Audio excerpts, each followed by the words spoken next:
I beg to move that this House do now adjourn. The question is that this House do now adjourn. Alicia Kearns.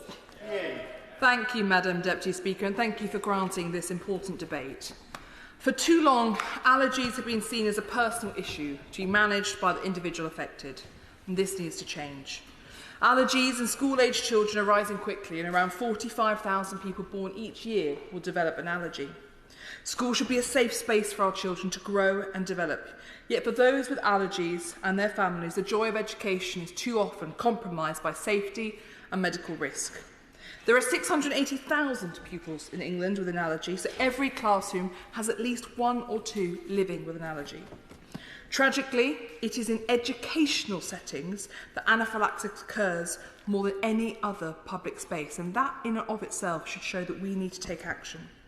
So we need to address this today. It has already gone on for too long, to give parents and children the confidence of knowing that our schools are allergy safe. The consequences if we do not, Madam Deputy Speaker, are truly heartbreaking. Benedict Blythe from Stamford was a gifted child. He was able to complete a 24-piece puzzle by himself, aged just 1. He could match number cards by 18 months and create pie charts by the time he was school age. His mother, Helen, recalls purchasing him a book of the complete human nervous system in an attempt to quench his thirst for knowledge. By age 4, Benedict was a member of Mensa and practising maths at the level of a 10-year-old. He was a truly talented child, but it was his compassion and care for his family and the infectious energy he had that made him just so loved. Despite all of his strengths, his life was marked by challenges stemming from his asthma and his allergies. As he began to try a wider range of foods, as all children do, Benedict suffered from allergic reactions. First to baby rice, then to baby porridge, and then to whey powder. What should have been a normal part of growing up saw him hospitalised. But his family, through careful planning and care, worked out what he could eat safely. But whilst they could guarantee his safety at home, they had to trust others with Benedict when he went on play dates, mixed with other children, and eventually, of course, went to nursery and school. He was aware of his allergies, and like my nephew and so many others, he learns to ask before he eats what is in a product. He is so cautious about what they can and cannot eat. But he also had to rely on those around him to keep him safe. Aged 2, a nursery worker poured cow's milk over his cereal, causing a severe reaction. The worker claimed he'd been given oat's milk, and she only admitted their mistake once young Benedict's lips and tongue had begun to swell, and he suddenly stopped being able to breathe. The delay in admitting their mistake and beginning treatment for the reaction could have been fatal. However, tragically, that repeated itself when, aged just 5, Benedict ate something at school that caused him to collapse, and he died the same day. I know the whole House will join me in honouring Benedict and recognising his unique character and intelligence. He dreamt of becoming a doctor, and I'm sure he would have achieved this ambition and so much more. And his story is every mother and father's nightmare. The loss of their child, the pain so profound as to be unimaginable, your child going to school and just never coming home. Yet despite this nightmare, Benedict's mother has endeavoured to ensure that other children can go to school safely, and I salute her for her fortitude and her strength. I would very happily give way to the honourable gentleman, who I know has himself held debates on this important issue. Thank you, Madam Deputy Speaker. I commend the Honourable Lady for Rutland and Melton for bringing this forward. And she has told the story of young Benedict only so well. She has honoured him and honoured his family, and we thank her for that. But does the Honourable Member not agree, because I believe this is what the Honourable Lady is coming to, with the increase in allergic reactions? I have a wee boy, my second boy, he's now a young man, but he had a number of allergies as well, so I understand the issue only too well, the importance of controlling the diet and the food and the very life that he leads. But each school must have a trained member of staff on premises at all times to know the signs and how to deal with this. But the only way that can really work, and I think we'll look to the Minister for this, is that the uplift in funding for this must be allocated in addition to existing school budgets. For that intervention. He is absolutely right. And the challenge with this is that because the guidance is currently not mandatory, schools have completely different responses. At my nephew's school, for example, every child with severe allergy, their picture is on the school teacher's board, so that every day as the teachers go in, they know which children to be more alert to, and they know in an emergency exactly what to do because there is a commentary under each child. That is the kind of response we need, but also, yes, there will be some needing. And we saw the government act so strongly and quickly in response to the need to install atrial defibrillators into schools. And I would ask them to take the same approach here, because actually the number of children who have died of allergies in our schools is far, far, far higher than those who have died of any sort of heart incident. And so I really do think it's time for action. I would very happily give way to the Honourable Gentleman. I'm grateful to my honourable friend for giving way, and my neighbour as well, in terms of constituencies. Can I first of all congratulate my honourable friend on securing this very important debate, and the fact that we've got others here, but normally adjournment debates are lonely affairs, but there are others also here today, reflects that point. Would she agree with me that the amount of money that the government would incur in helping schools with, for example, adrenaline pens, is in the scheme of things very, very small? And so that should not be a barrier to supplying schools with a little bit of extra assistance by way of cash to be able to have a few adrenaline pens, which may save lives. I thank my honourable friend for that intervention. He is absolutely right. I'd also like to pay tribute to him for raising this issue at Prime Minister's Questions only last week on behalf of Benedict and her family. The reality is that other countries have taken action, and I will go on to that in my speech, so we have the opportunity to do the same. Now, the Benedict Blythe Foundation has worked tirelessly under Helen's leadership to investigate the issues facing pupils and, most importantly, to put forward policy recommendations to solve them. This work culminated earlier this year with the publication of the REACT report, and I want to summarise its findings, the first time that the House will have heard them. The school investigated 2,198 schools across England. This is a substantial amount of work. And they found that at only 10%, that works out at around 10% of all schools in the UK. Concerningly, they found that 1/3 of schools have no clear policy when it comes to allergies. Not that they have a reduced or non-mandatory policy, no policy. Many schools, therefore, do not record allergy incidents accurately, and most worryingly, half did not have life-saving medicine on site. Only 2 years ago, a young child died at school because another child threw a piece of cheese at his face. His reaction was so extreme that he died that day. If he had had access to life-saving medicine, that child would now be still with us. Extensive research has made clear that allergy provisions in school is a lottery, yet some schools go above and beyond to create that allergy-safe environment. But the lack of allergy policy in some is absolutely wrong. Imagine you are a parent of a child with an allergy.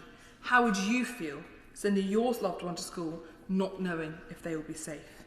Too many parents are not confident sending their child to school, and unfortunately that also means that we are seeing too many children with allergies miss days of school.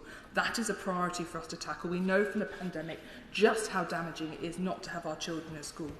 And the root cause of these issues comes from, I'm afraid, a lack of clarity in Department of Education guidance and a lack of accountability mechanisms to ensure existing guidance is followed.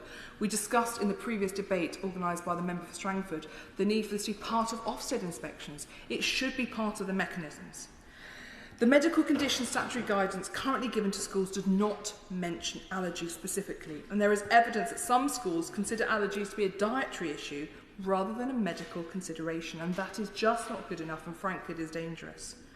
70% of schools do not have the recommended allergy safeguards in place, and this alone demonstrates that having guidance, whilst well-meaning, is just not sufficient.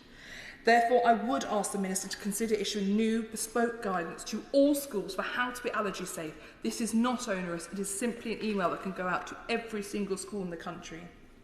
The REACT report, drawing on its extensive research and expert opinion, has produced a set of safeguards that would ensure our education system is safe for all pupils.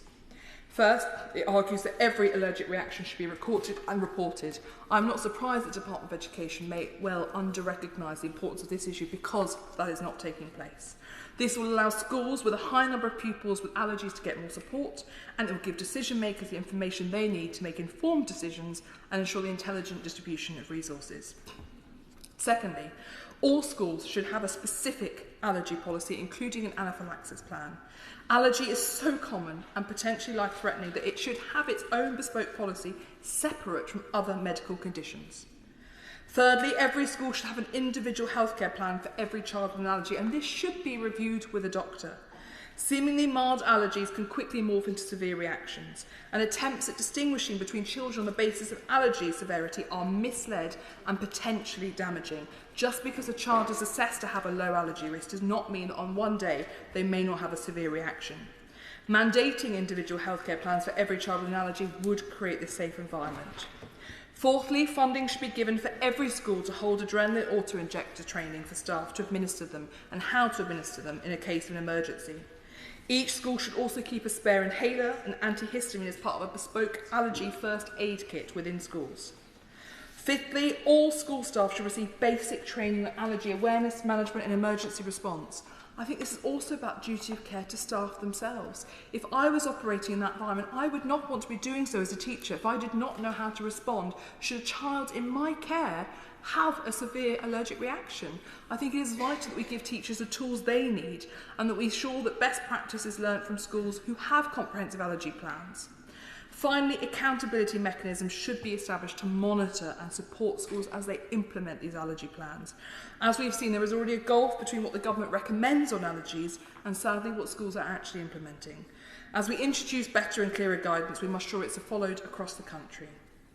Now, adopting these policies will ensure that children with an allergy can go to school as safe in the knowledge as possible that they will be not exposed to danger. There is no way to eradicate all risks when it comes to allergy, but we can make schools as allergy safe as possible, because every parent needs to know that their child's condition is not being ignored, dismissed, misunderstood or played down, and teachers also deserve that surety. Our international partners have shown this is achievable, to the point from my honourable neighbour from North West Cambridgeshire. Sabrina's law requires Canadian schools to provide allergy and adrenaline auto-injector training for all teachers and staff. Minnesotan law mandates that all allergic students have access to emergency medicine and an individual healthcare plan. The Alison Rose Sui Act in Ohio incentivises schools to train both staff and students on allergy awareness. And Elijah's law ensures that daycare employees in New York are trained to recognise anaphylaxis and administer adrenaline. Finally, Amaria's law requires Virginia public schools to stock AAI auto-injectors.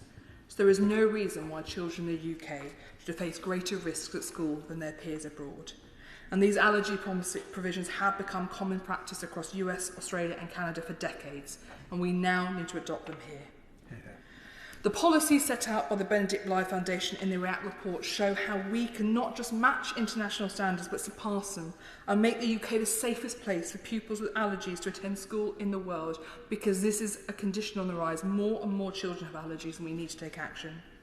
Therefore, Madam Deputy Speaker, I ask the Government to commit to producing Benedict's law and to meet with me to discuss how this can be implemented. We are not looking at significant cost. We are not wanting to put more duties on teachers. We are wanting to make sure that teachers feel they are in a safe workplace where they can take the action needed to do what they care about most, which is protecting and supporting their children and young people to become strong adults with bright futures ahead of them. In memory of Benedict Blythe, in honour of his mother Helen's tireless advocacy, and to ensure that no pupil with an allergy in their family ever has to choose between feeling safe or even choosing to take up their education and their medical safety ever again. Because no parent should live in fear that their child will not come home from school one day for a condition that can be prevented. There is no reason for any child to die in our schools of an allergy. We just need simple allergy policies, adrenaline auto-injectors, and to take action. And we can save lives by taking action now. So I thank the Minister in advance for consideration, and I look forward to hearing his response. Thank you, Madam Deputy Speaker.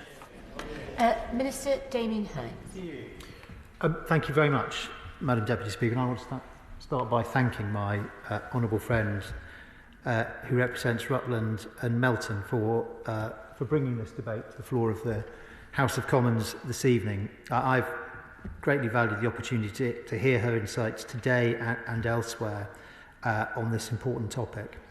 I also first take a moment in memory, as she did, of Benedict Blythe, who died at his school in December 2021, aged just 5 years. I was, of course, saddened immensely to hear of this unimaginable tragedy, and I know that members across the House join in offering our sincerest condolences to his family and to other families who've lost children in such circumstances, all those who've suffered what must be terrifying near misses. No parent should have to go through that. Colleagues will appreciate, I know, that it wouldn't be right or proper for me to comment on the details of Benedict's individual case while we are awaiting the outcome of the coroner's inquest. I can confirm that last year officials from the Department for Education met Benedict's mother, Helen Blythe, to hear about the very, very important work that she has led through the Benedict Blythe Foundation to raise awareness of how best to protect children with allergies. And I'd echo the words that my honourable friend used of Helen Blythe, speaking of her fortitude, her strength. I want to commend her for those efforts and her commitment, and indeed also commend parliamentarians who've supported this work, as well as my right honourable friend, also my right honourable friend from North West Cambridgeshire and the honourable gentleman from Strangford. When parents send their children to school, it's only right and natural that they expect them to be kept safe. And for parents of children with allergies, there is, of course, that additional level of concern. Allergies can be complex conditions and can range enormously in severity. And while today we've been speaking mostly about food allergies, of course, not all allergens are foods, which makes the issue more complicated again, and allergies themselves are therefore a highly individual and varied condition and require individualised responses. That's why the government has put into place a number of pieces of legislation, as well as guidance to schools and to parents covering a range of areas and circumstances. I have heard the calls to strengthen the law around allergies and references to voluntary approaches and to voluntary guidance. And I'd like to stress, Madam Deputy Speaker, that Section 100 of the Children and Families Act 2014 places a legal duty on schools to make arrangements for supporting pupils at their school with medical conditions, and that includes allergies. The accompanying statutory guidance... I'm grateful to my right honourable friend for giving way, and I know he is very diligent, conscientious and very caring in all that he does, and the tone he is adopting clearly shows that. What I would say to him, however, is that whilst he is absolutely right that there is legislation and guidance for schools as to how to deal with this issue, what I would say, and others would say, is that that is of too general a nature, and it leaves much discretion with the schools as to what precisely they will do in the event of a child having an allergic reaction. And so what I would urge him is to reflect and consider tightening the laws so that they become mandatory in a limited way, but nevertheless there needs to be some mandatory rules for schools rather than leaving them as general and vague as they are at present. Thank you, Madam Deputy Speaker. I'm grateful to my right honourable friend. I do acknowledge what he says and the gravity of it. Of course, we're also talking about conditions which can be very varied, and the response that's called for can be quite different. And we do think that it is at a school level where schools who know their pupils almost the best, working with parents who know their children absolutely the best, are in the best place to be able to enact that. But I do also want to just be clear that the guidance that accompanies what I've just been outlining is statutory guidance supporting pupils with medical conditions. It is not voluntary, and governing bodies must have regard to that guidance when carrying out their duties. And the guide... Just that point. I will. I apologise to him because I know he wants to make progress. But actually, that might even be a start of a response that he could commit to today, which is that the problem, as I set out in my speech, is that too many schools think allergy is a dietary issue, not a medical issue. If perhaps Department for Education, its next mailer to all schools could reiterate that we see allergies very clearly as a medical condition and to remind them of their statutory duties, that could go a long way to forcing all schools themselves to take the action that he sets out rightly that schools can themselves take. So it's not as top-down, but reiterates and allows schools to take the action they need to. Madam Deputy Speaker, my honourable friend is absolutely right to talk as she does about awareness and understanding and the role in that of communication. I will speak a little more about that communication in my remarks this evening, but there is always more that we will need to do, and I'll of course also be very happy to continue that conversation with her about how best we do so. The guidance makes clear that schools should ensure they're aware of any pupils with allergies and have processes in place to ensure these can be well managed. And practices to identify children with such needs could include, for example, wristbands, or, as she alluded to in her speech, having photographs of the child alongside details of their allergy in the school, including in the kitchen or serving area. But I would stress again that individual schools are best placed to work with parents to put in place the most effective, responsive system. In addition to the Section 100 duty, schools are also subject to other requirements. In the UK, food businesses must inform consumers if they use any of the 14 mandatory allergens as ingredients in their food. How allergen information should be provided depends on whether the food is pre-packed, non-pre-packed or pre-packed for direct sale. This includes food provided by institutions such as school caterers who have a responsibility to protect the people in their care. As colleagues may know, rules on the provision of food labelling are set out primarily in the retained 2014 regulations. These include a requirement to identify the presence of any of those 14 mandatory allergens to consumers. The Department for Education also works closely with the Food Standards Agency, who provides free food allergy and intolerance online training, which offers practical advice to local authority law enforcement officers and anyone wanting to learn more about food allergies, such as those working in the food manufacturing and catering industries. They also offer a whole host of other training, technical documents and guidance.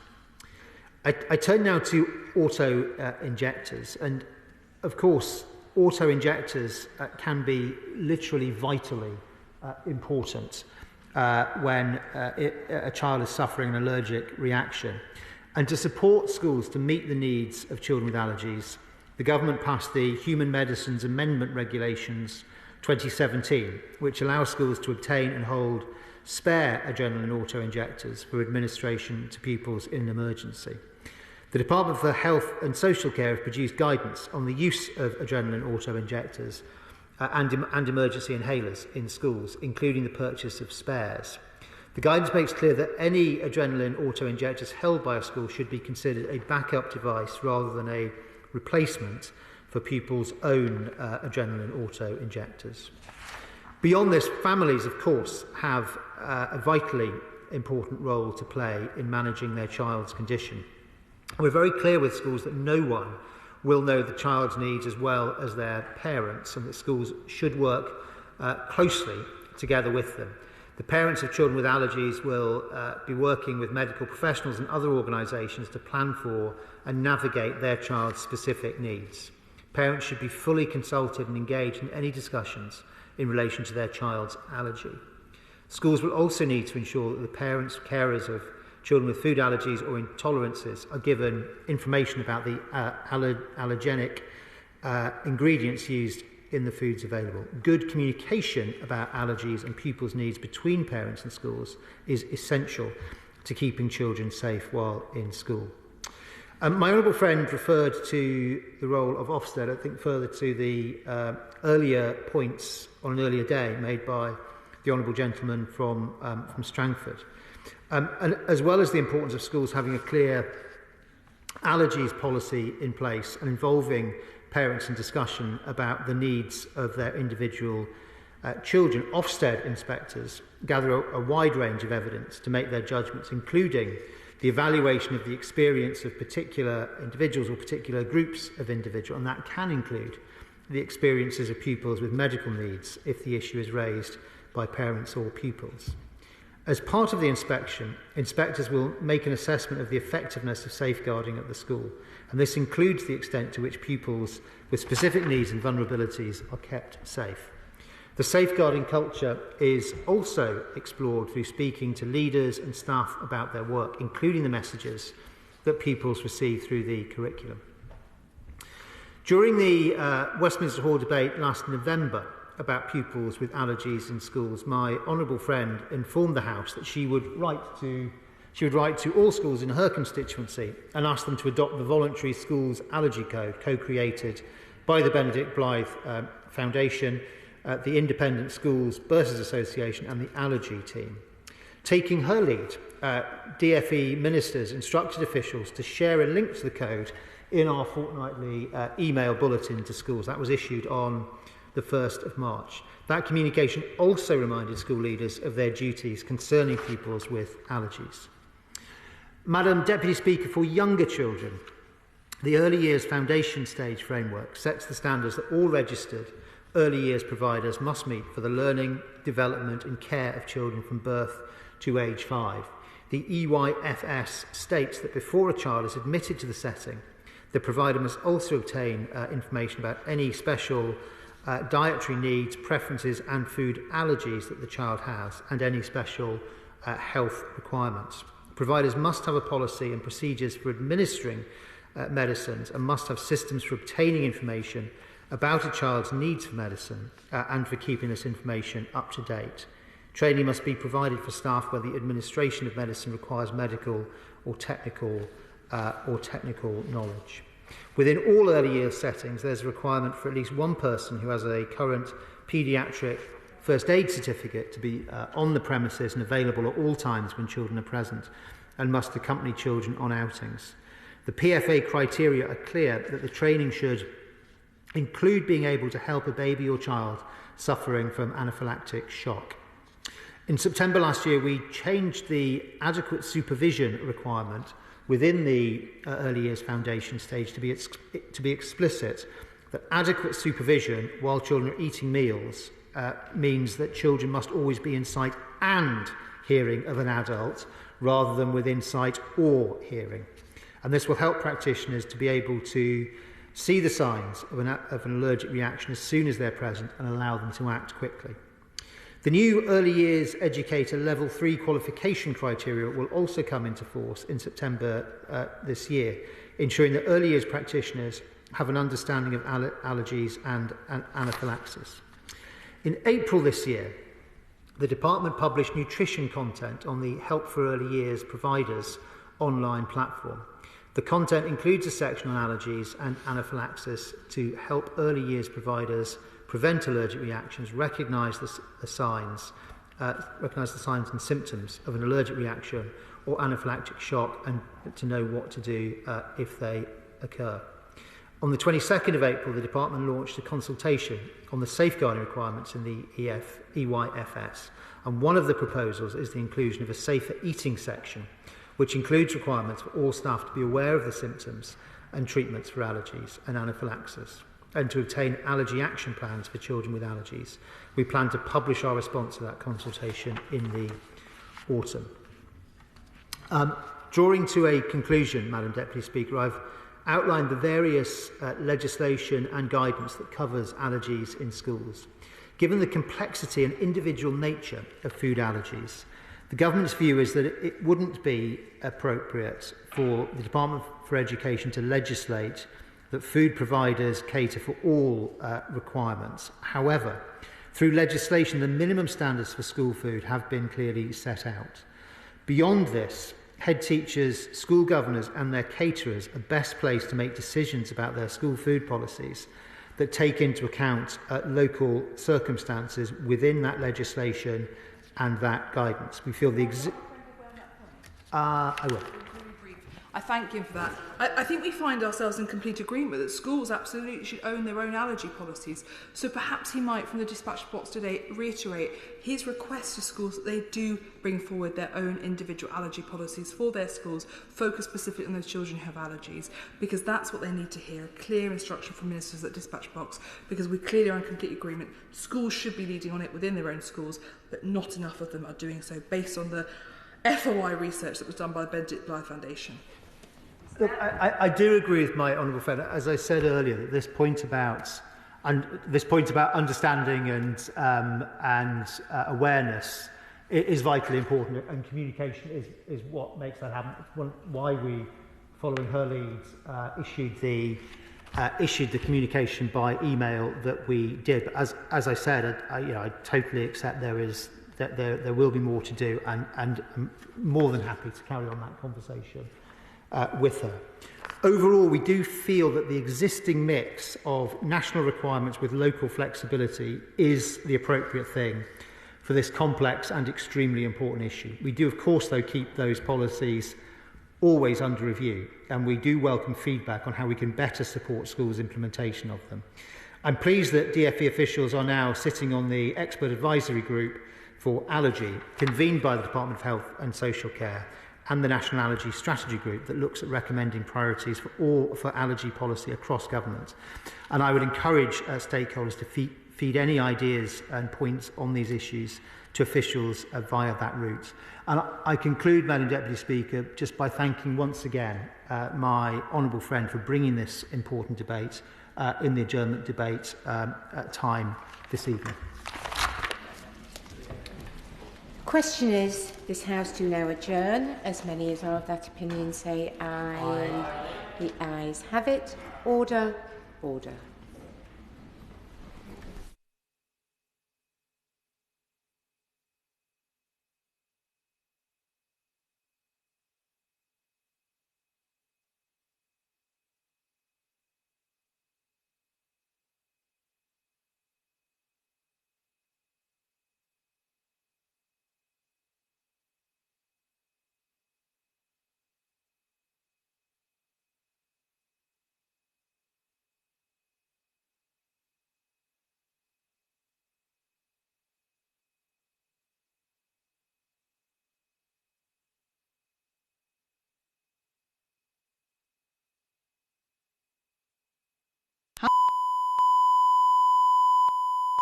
The proceeding has ended.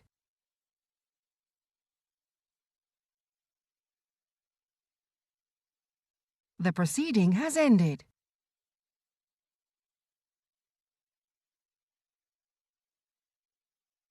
The proceeding has ended.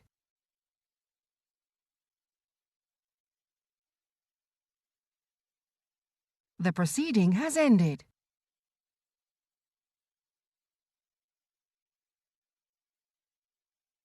The proceeding has ended.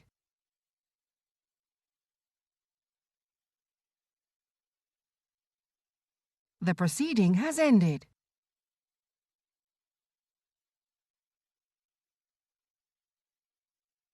The proceeding has ended.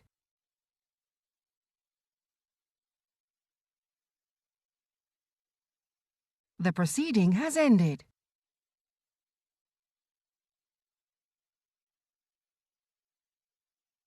The proceeding has ended.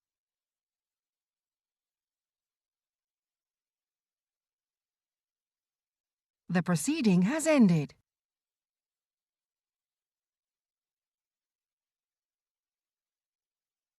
The proceeding has ended.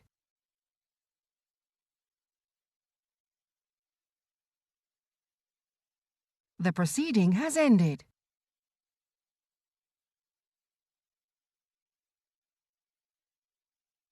The proceeding has ended.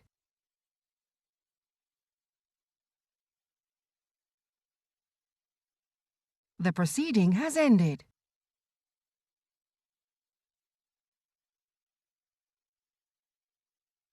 The proceeding has ended.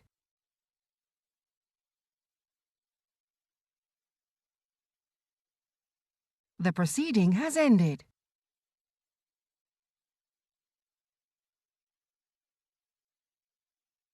The proceeding has ended.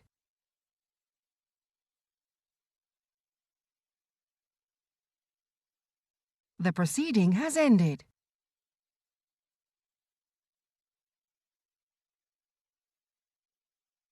The proceeding has ended.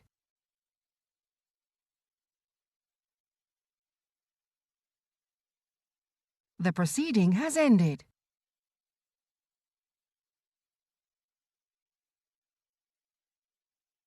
The proceeding has ended.